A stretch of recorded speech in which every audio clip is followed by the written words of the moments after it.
ട്രൈബറിൽ എനിക്ക് ഏറ്റവും ഇഷ്ടപ്പെട്ട ഒരു ഫീച്ചർ എന്ന് പറയുന്നത് ഇൻ്റലിജൻറ്റ് ക്രീപ്പ് ഫംഗ്ഷൻ. ഇപ്പോൾ ട്രൈബറിൽ മാത്രമല്ല, നമ്മുടെ നിസാൻ്റെ മാഗ്നൈറ്റിലും ഉണ്ട്. അതുപോലെ റെനോയുടെ ഈ സെയിം എൻജിനുള്ള കൈഗർ, അതിലും ഈ ഫംഗ്ഷൻ ഉണ്ട്. അപ്പോൾ എന്തായാലും ഇന്ന് നമുക്ക് ട്രൈബറിൻ്റെ ഇപ്പോൾ എത്ര കിലോമീറ്ററായി? 32,000 കിലോമീറ്ററായി. 30,000 കിലോമീറ്റേഴ്സിലുള്ള എൻ്റെ ഒരു ഫുൾ ഫീഡ്ബാക്ക്. 30,000 കിലോമീറ്റേഴ്സ് എന്നുള്ളതല്ല, നിയർലി 3 years ആയിട്ട് ഈ വാഹനം യൂസ് ചെയ്തതിലുള്ള എൻ്റെ ഒരു കംപ്ലീറ്റ് എക്സ്പീരിയൻസ്. ഇപ്പോൾ കുറച്ച് ലോങ് ഡ്രൈവാണ്. ലോങ് ഡ്രൈവ് എന്ന് മാത്രമല്ല, ഡേ ഡ്രൈവാണ്. Day drive Ernakulam to Trivandrum എന്ന് പറഞ്ഞു കഴിഞ്ഞാൽ ഒരു കട്ടപ്പുക പരിപാടിയാണ്. അപ്പോൾ ഞാൻ ഈ പറഞ്ഞ ക്രീപ്പ് ഫംഗ്ഷൻ ഉള്ളതുകൊണ്ട് നമുക്ക് ഇതുപോലെ ഓരോ സ്പീഡിനും അനുസരിച്ച് നമ്മൾ ഗിയർ മുൻകൂട്ടി ഡൗൺ ചെയ്ത് അങ്ങനെ ആ ഒരു ടോർക്ക് അങ്ങനെ മെയിൻറ്റെയിൻ ചെയ്ത് പോയി കഴിഞ്ഞാൽ ഫ്യൂവൽ കൂടുതൽ കൺസ്യൂം ചെയ്യത്തുമില്ല. ഒരു മിനിമൽ സ്പീഡിൽ അങ്ങനെ ടോർക്ക് യൂട്ടിലൈസ് ചെയ്ത് അങ്ങനെ പോകാൻ പറ്റും. പിന്നെ ഓടിക്കാനതൊരു ഭയങ്കര കംഫർട്ടാണ്. പിന്നെ രണ്ടാമത് ഇതിൻ്റെ ഡിസൈൻ ലാംഗ്വേജ്. ആ എയറോഡൈനാമിക് ഡിസൈൻ കൊണ്ട് തന്നെ ഒത്തിരി ബോഡി റോളൊന്നും നമുക്ക് ഫീൽ ചെയ്യത്തില്ല. പിന്നെ നല്ല വെൽ പ്ലാൻഡ് റൈഡ്. അത് മെയിനായിട്ട് ഇതിൻ്റെ സസ്പെൻഷൻ്റെ ഒരു ട്യൂണിങ് കൊണ്ടാണ്. പക്ഷേ എങ്കിലും ഇതിൻ്റെ ഒരു ഡിസൈനും അതിനെ സപ്പോർട്ട് ചെയ്യുന്നുണ്ട്. എയറോഡൈനാമിക് ഡിസൈൻ എന്ന് മാത്രമല്ല, ഡസ്റ്ററിലൊക്കെ പോലെ ഷോൾഡേഴ്സ് കുറച്ച് എക്സ്റ്റെൻഡ് ആയിട്ടിരിക്കുന്നതുകൊണ്ട് തന്നെ അതിൻ്റെ ഒരു കംഫർട്ട്, അതും ഇതിൻ്റെ ആ ഒരു പ്ലാൻഡ് റൈഡിന് ഒരുപാട് സപ്പോർട്ട് ചെയ്യുന്നുണ്ട്. അതായത് ബോഡി റോളൊന്നും ശരിക്കും ഇല്ല എന്ന് തന്നെ പറയാം. അത്ര നല്ല വെൽ പ്ലാൻഡ് ആയിട്ടുള്ളൊരു ഡ്രൈവാണ് ഇത് ഓഫർ ചെയ്യുന്നത്. എപ്പോഴും നല്ലത് മാത്രം പറഞ്ഞുകൊണ്ടിരുന്നാൽ പോരല്ലോ. ഇപ്പോൾ റീസെൻ്റ് ആയിട്ട്, അതായത് 3 years എനിക്ക് ഈ വണ്ടിയിൽ കിട്ടിയ കുറച്ച് പണികളെ കുറിച്ചും കൂടെ ഡിസ്കസ് ചെയ്യാം. ഇതിൻ്റെ എയർകോൺ കംപ്ലൈൻറ്റാണ്. എയർകോൺ കംപ്ലൈൻ്റ് എന്ന് വെച്ച് കഴിഞ്ഞാൽ ഇതിൻ്റെ കൂളിംഗ് കോയിൽ, ഇതിൽ 2 കൂളിംഗ് കോയിലുണ്ട്. ബാക്കിലത്തെ ആ ഒരു എയർ വെൻസ് എല്ലാം സപ്ലൈ ചെയ്യുന്നതിൻ്റെ അടിയിലൊരു കൂളിംഗ് കോയിൽ നിന്നാണ്, അല്ലെങ്കിൽ അത് സെപ്പറേറ്റ് ഒരു യൂണിറ്റാണ്. അതുപോലെ ഫ്രണ്ടിലത്തെ എയർകോണിൻ്റെത് ഒരു സെപ്പറേറ്റ് യൂണിറ്റാണ്. അപ്പോൾ ആ ഒരു കൂളിംഗ് കോയിലാണ് കംപ്ലൈൻ്റ് ആയത്. കംപ്ലൈൻ്റ് ആകുക എന്ന് പറഞ്ഞു കഴിഞ്ഞാൽ പണ്ടത്തെ കണക്കുള്ള കൂളിംഗ് കോയിലല്ല ഇപ്പോഴത്തേത്. വളരെ ഡെലിക്കേറ്റ് ആയിട്ടുള്ള, അതായത് വളരെ പെട്ടെന്ന് വണ്ടി തണുപ്പിക്കത്തക്ക ഒരു ടെക്നോളജിയാണ്. ടെക്നോളജി അല്ല, ആ ഡിവൈസസ് എല്ലാം, ആ ഒരു കൂളിംഗ് കോയിലെല്ലാം വളരെ ഡെലിക്കേറ്റ് ആയിട്ട് ആണ് ബിൽഡ് ചെയ്തിരിക്കുന്നത്. അതുകൊണ്ട് തന്നെ പെട്ടെന്ന് അതിന് കംപ്ലൈൻസ് ഒക്കെ വരാം. അതായത് ഈർപ്പം പറ്റിയിരുന്നിട്ട് ഞാൻ അതിൻ്റെ കംപ്ലൈൻ്റ് ആയ പാർട്ട് റിമൂവ് ചെയ്തപ്പോൾ ഞാൻ കണ്ടായിരുന്നു, അവരെനിക്ക് കാണിച്ചു തന്നായിരുന്നു. അതിലൊരു കൊച്ച് ഹോള് വീണിട്ടാണ് അത് കംപ്ലൈൻ്റ് ആയിപ്പോയത്. ഇപ്പോൾ കംപ്ലീറ്റ് ഗ്യാസ് ലീക്കായി. അപ്പോൾ എനിക്ക് പറയാനുള്ളത്, ഞാൻ ഇതും കൊണ്ട് സർവീസ് സെൻറ്ററിൽ ചെന്നപ്പോഴത്തേക്ക് അത് കണ്ടുടൻ തന്നെ അവർ പറഞ്ഞ് ഇത് അവരുടെ നോർമൽ പ്രൊസീജിയർ എന്ന് പറഞ്ഞു കഴിഞ്ഞാൽ ഇത് രണ്ടും മാറുക എന്നുള്ളതാണ്. അതായത് ഇതിനകത്തുള്ള ഫ്രണ്ടിലത്തെ കൂളിംഗ് കോയിലും മാറും, സെയിം ടൈം ഇതിനകത്തിരിക്കുന്ന ബാക്കിലത്തെ യൂണിറ്റിന് കൊടുക്കുന്ന ആ കൂളിംഗ് കോയിലും മാറും. അപ്പോൾ ടോട്ടൽ കോസ്റ്റ് എങ്ങനെ പോയിരുന്നാലും അതൊരു 25,000 വിത്ത് ലേബർ എനിക്ക് തോന്നുന്നു ഒരു 25,000 അടുപ്പിച്ച് വരും. നിയർലി 6,000 സംതിങ് കണ്ട ആ യൂണിറ്റിന് തന്നെ വിലയുണ്ട്. 6,000 or 5,000 സംതിങ്. അപ്പോൾ അങ്ങനെ ഇവരിത് രണ്ടും മാറണമെന്ന് പറഞ്ഞു. അപ്പോൾ എനിക്കൊരു അത്രയും കോസ്റ്റ്, വളരെ ഹെവി കോസ്റ്റ്, അതും 3 yearsനകത്ത് ഇത് കംപ്ലൈൻ്റ് ആകുമെന്ന് പറഞ്ഞാൽ എനിക്ക് എത്രത്തോളം അങ്ങോട്ട് ഡൈജസ്റ്റ് ആയില്ല. അതുകൊണ്ട് തന്നെ ഞാൻ ഇതിനൊരു സെക്കൻഡ് ഒപ്പീനിയൻ എടുക്കാമെന്നുള്ള നിലയിൽ അന്നൊരു എമർജൻസി ആയിട്ടാണ് കൊണ്ടുപോയി കാണിക്കുന്നത്. അപ്പോൾ ഇത് എന്താണ് കംപ്ലൈൻ്റ് എന്നുള്ള അറിയത്തില്ലായിരുന്നു. പക്ഷേ എങ്കിലും അതിന് മുമ്പേ ഞാനൊരു AC മെക്കാനിക്കിനെ കാണിച്ചു. ഗ്യാസിൻ്റെ ഒരു പ്രഷർ അവർ ചെക്ക് ചെയ്ത് നോക്കിയപ്പോഴത്തേക്ക് ഗ്യാസ് പെട്ടെന്ന് പോകുന്ന കണക്കുള്ള ഒരു സൂചന അദ്ദേഹത്തിന് കിട്ടി. അപ്പോൾ പുള്ളി എൻ്റെ അടുത്ത് പറഞ്ഞ് മിക്കവാറും കൂളിംഗ് ഓയിലിന് കംപ്ലൈൻറ്റ് വന്നതാകാൻ സാധ്യതയുണ്ട്, അങ്ങനെയാണെങ്കിൽ അത് സാധനം തന്നെ റീപ്ലേസ് ചെയ്താലേ പറ്റുള്ളൂ എന്ന് പറഞ്ഞു. അപ്പോൾ അത് മനസ്സിലാക്കിയിട്ടാണ് ഞാൻ ഷോറൂമിൽ ചെല്ലുന്നത്. അപ്പോൾ ഷോറൂമിൽ ചെന്നപ്പോഴത്തേക്ക് അവരുടെ ഒരു നോർമൽ പ്രൊസീജിയറാണ് ഇത് കംപ്ലീറ്റ് അങ്ങ് മാറുക എന്നുള്ളത്. അതിൽ തെറ്റൊന്നുമില്ല, കാരണം ഇതിനും ഓട്ടോമാറ്റിക്കലി പിന്നീട് കംപ്ലൈൻറ്റ് വരാം. അപ്പോൾ അതുകൊണ്ട് അവർ 2 സാധനങ്ങൾ റീപ്ലേസ് ചെയ്ത് കഴിഞ്ഞാൽ പിന്നെ നമുക്കൊരു തലവേദനയില്ല. അതുകൊണ്ടായിരിക്കും അവരങ്ങനെ പറയുന്നത്.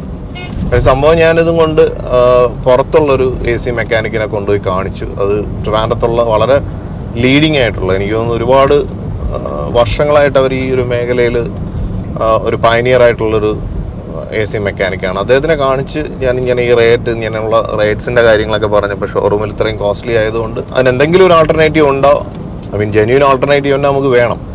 അപ്പോൾ പുള്ളി ഉടൻ തന്നെ ഇതിൻ്റെ അവർക്ക് എല്ലാവരുമായിട്ടും കോൺടാക്റ്റ് ഉണ്ട്. പുള്ളി ഉടൻ തന്നെ റെനോയിൽ അതിൻ്റെ TVSൻ്റെ ഇത് സപ്ലൈ ചെയ്യുന്നവരുമായിട്ട് കണക്ട് ചെയ്തിട്ട് ഇതിൻ്റെ കോസ്റ്റ് നിയർലി 4,000 സംതിങ് ആണ്ടാണ്.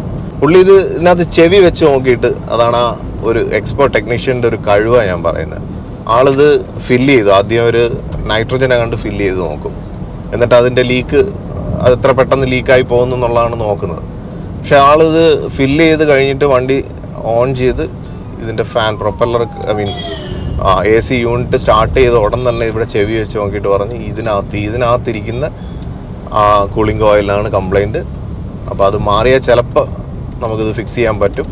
രണ്ടും മാറേണ്ടി വരുമെന്ന് തോന്നുന്നില്ല എന്ന് പറഞ്ഞു. പക്ഷേ ആളതുപോലെ തന്നെ എനിക്കൊരു 2 ദിവസം കൊണ്ട് വണ്ടി കൊടുക്കേണ്ടി വന്നു. അതവരുടെ കാരണം ഇത് കംപ്ലീറ്റ് പൊളിച്ചൊക്കെ അത് മാറ്റാൻ പറ്റും. അപ്പോൾ എനിക്ക് അങ്ങനെ ഒരു കൺഫ്യൂഷൻ ഉണ്ടായിരുന്നു. നമ്മൾ പൊതുവേ ഈ വാഹനങ്ങളൊക്കെ പുതിയ വാഹനമാകുമ്പോഴത്തേക്ക് നമ്മുടെ മനസ്സിൽ ഇത് സർവീസ് സെൻറ്ററിൽ തന്നെ കൊടുത്താലേ അത് ശരിയാവും, അല്ലെങ്കിൽ വേറെ ആരുടെയെങ്കിലും ഒക്കെ കൊണ്ട് കൊടുത്തിട്ട് അവസാനം കുളമാക്കി വെക്കുമോ എന്നൊക്കെ ഉള്ളൊരു ഭയം കൊണ്ടാണ് നമ്മൾ സർവീസ് സെൻറ്ററിനെ അങ്ങ് ഭയങ്കരമായിട്ട് ഡിപ്പെൻഡ് ചെയ്യുന്നത്. അപ്പോൾ അങ്ങനെ അങ്ങ് ഡിപ്പെൻഡ് ചെയ്യേണ്ട കാര്യമൊന്നുമില്ല. പ്രത്യേകിച്ച് എയർകോൺ എന്ന് പറയുന്ന ഒരു സാധനത്തിനോട്ട് വരുമ്പോൾ അതൊരു സെപ്പറേറ്റ് ഡിവൈസാണ്. Anyway it is connected with the engine, but unit എന്ന് പറയുന്ന ഒരു സെപ്പറേറ്റ് യൂണിറ്റ് ആണ്. കാരണം വണ്ടിയുടെ അകം തണുപ്പിക്കാൻ വേണ്ടിയിട്ടുള്ളൊരു സെപ്പറേറ്റ് ഡിവൈസ് ആണ്. എഞ്ചിന്റെ വർക്കിങ്ങിലാണ് ഇതും കൂടെ വർക്ക് ചെയ്യുന്നതെന്നുള്ളതേ ഉള്ളൂ, എഞ്ചിന്റെ സപ്പോർട്ടിലാണ് ഇതിനും കൂടെ വർക്ക് ചെയ്യുന്നതെന്നുള്ളതേ ഉള്ളൂ. അപ്പോൾ അങ്ങനെ ഒരു കൺഫ്യൂഷൻ ഉണ്ടായിരുന്നുവെങ്കിലും അതിന്റെ കോസ്റ്റ് എനിക്ക് ഡൈജസ്റ്റ് ആകാതിരുന്നുകൊണ്ടും അത് അഫോർഡ് ചെയ്യാൻ പറ്റാത്ത ഒരു കോസ്റ്റായിട്ട് തോന്നിയത് കൊണ്ടും ഞാൻ ഇദ്ദേഹത്തിൻ്റെ അടുത്ത് തന്നെ വണ്ടി കൊടുത്തു. അപ്പോൾ കൊടുക്കുന്നതിന് മുമ്പ് തന്നെ ആൾ എൻ്റെ അടുത്ത് പറഞ്ഞ് നിയർലി ഒരു 8,000 സംതിങ് വിത്ത് ലേബർ ഒരു 9,000 അടുപ്പിച്ചാവും എന്ന് പറഞ്ഞു. ആ പറഞ്ഞതുപോലെ തന്നെ കൂളിംഗ് കോയിൽ ഇതിനകത്ത് ഇരുന്നതിനായിരുന്നു കംപ്ലൈൻറ്റ്. അത് തന്നെ എടുത്ത് കാണിച്ചായിരുന്നു. പക്ഷേ അതിൻ്റെ ഒരു ജസ്റ്റ് വിഷ്വൽ എടുത്ത് വെക്കാൻ എനിക്ക് ആ സമയത്ത് സാധിച്ചില്ല. അപ്പോൾ അങ്ങനെ അത് മാറ്റി ആൾ ചെക്ക് ചെയ്തൊക്കെ നോക്കി. ഒരു ദിവസം ചെക്ക് ചെയ്ത് നോക്കിയിട്ടാണ് എനിക്ക് വണ്ടി തന്നത്. ഇപ്പോൾ വേറെ ഒരു ഇഷ്യൂസും ഇല്ല. അപ്പോൾ പറഞ്ഞു വരുന്നത് ഇത്തരം ഇഷ്യൂസൊക്കെ വരുമ്പോൾ എസ്പെഷ്യലി ഏത് കാറിലായിരുന്നാലും ഏത് പുതിയ വാഹനമായിരുന്നാലും എയർകോൺ റിലേറ്റഡ് ആയിട്ട് എന്ത് ഇഷ്യൂസ് വന്നാലും നമ്മൾ സർവീസ് സെൻറ്ററിന് തന്നെ കൊടുത്ത് അവരൊരു നിസ്സാര ഇഷ്യൂ ആണെന്നുണ്ടെങ്കിലും അതിൻ്റെ കംപ്ലീറ്റ് യൂണിറ്റ് ഒക്കെ മാറ്റിയിട്ട് ഒരു നല്ല കോസ്റ്റ് ചാർജ് ചെയ്യും. അപ്പോൾ അതുകൊണ്ട് ഇങ്ങനെയുള്ള ഇഷ്യൂസിനൊക്കെ നമുക്ക് പുറമേ ഉള്ള നല്ല എക്സ്പേർട്ട് ടെക്നീഷ്യൻസ് പുറത്തുണ്ടാവും.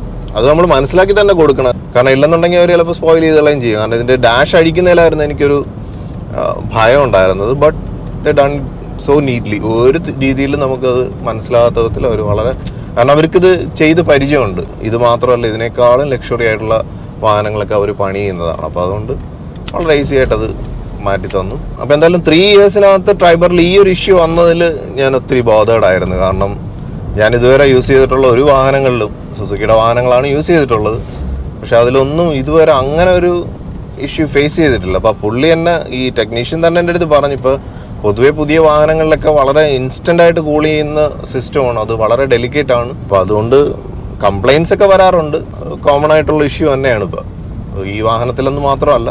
അപ്പോൾ അത് വാഹനത്തിൻ്റെ ഒരു മേജർ ഇഷ്യൂ ആയിട്ട് ഞാൻ പറയല്ല.